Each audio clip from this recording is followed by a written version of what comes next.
Hello mga mare! Welcome to my mini vlog.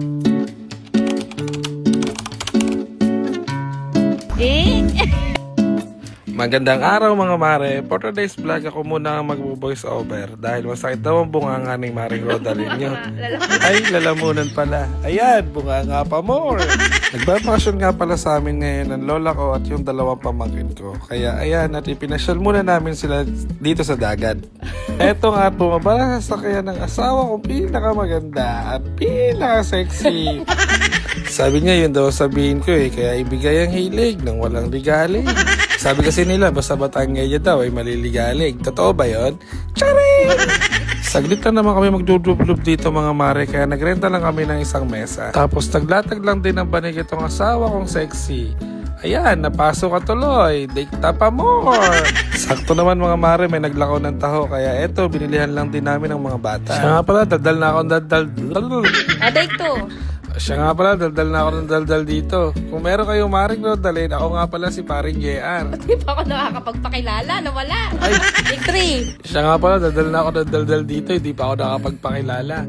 Kung meron kayong Maring Rodalyn, ako nga pala si Paring JR nyo. Eto nga pala yung baon namin mga mare, spaghetti pangatlong init na. Eto, nag-moment lang din muna kaming dalawa ng kumare nyo. Kala mo talaga, hindi nag-aaway Charing! What's that? Ay, sos. Ano yan?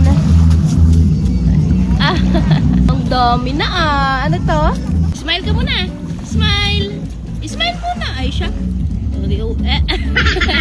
Yung best in smile. Smile. Etong kumare nyo, pilang outfit niya. Tapos sasabihan nyo tumataba na siya.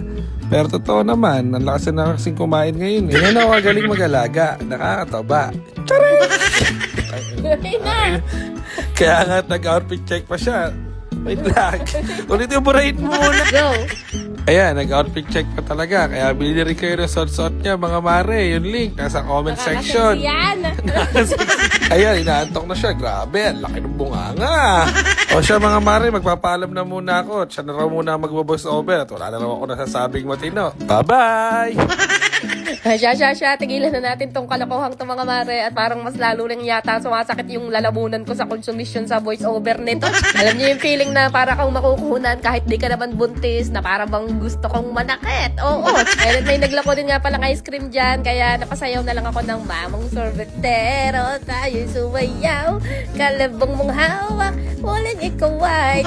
Alam niyo naman mga mare na malapit nga lang kami sa dagat. Kaya anytime na gusto namin maglublob and mabilis lang talaga kami nakakapunta dito. Less than 5 minutes lang kapag meron ka sasakyan, makakarating ka na kagad dito. Kaya anytime nga na gusto namin mag-swimming, talagang mabilis lang. Naintindihan niyo naman siguro yung sinabi ng asawa ko kanina. Nagbabakasyon nga ngayon yung lola niya dito sa amin, tsaka yung dalawang pamangkin niya. Kaya ayan, at pinaglublob lang din namin sila sa dagat. Sa mga bandang pasado 9 AM na mga mare, nung medyo mainit-init na yung sikat ng araw, ayan, at pinaahon na rin namin yung mga bata. Yung batang maliit, mukhang nabitin pa sa paglublob, ayaw niya pa umahon. Pero nung sinabi nga namin na iiwanan na namin siya dyan, ayan, at umahon na rin naman. Very good. Halika na, anak. Dito na kami sa bahay. Dahil na pagka-uwi namin dito sa bahay mga mare, kaming mag-asawa naman, dumiretso lang din muna sa bayan para bumili ng pananghalian namin. Hiniram lang din namin tong tricycle na ginagamit ng kapatid ko dahil hindi pa nga raw na-experience itong asawa ko na mag-drive ng tricycle. Kaya ibigay natin ang hilig at nang walang ligalig. Dapat yata sumaklang na lang ako ng upo para malalaglag ako sa iyo Dapat nga doon ka nga sa baba Oh, dahan-dahan kasi. Tumatalbog ng puwit ko. Tansyahin mo rin yung sidecar mo, nalalaglag na Oo, mabangga. Dandahan lang kasi. Oo. Dandahan. Hindi, baka mabagka. Sinong nagsabing maliligalig ang mga Batanggenya? Wala kayong ebidensya ha?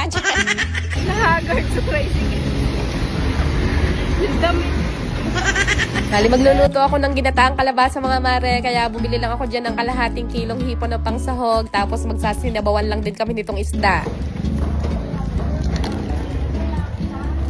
Hi guys! Welcome to my vlog. Tagilit naman. Andito nga pala kami sa bayan ng Kalaka. So, nung pauwi na kami mga mare, dito na ako umupo sa loob dahil nahahagard talaga ako umangkas dun sa labas. Pero parang mas lalo yata ako nahagard dito. Nako. Hindi naman pala marunong mag-tricycle. Marunong ako. Hindi ka marunong. Hindi. Tuloy makakaluto. Tagal natin. At hanggang dito na lang muna ulit ang aming mga simpleng kaganapan. Thank you so much for watching mga Marikoy. See you again sa susunod nating vlog. Good night na muna. At ayun lang muna ulit for today.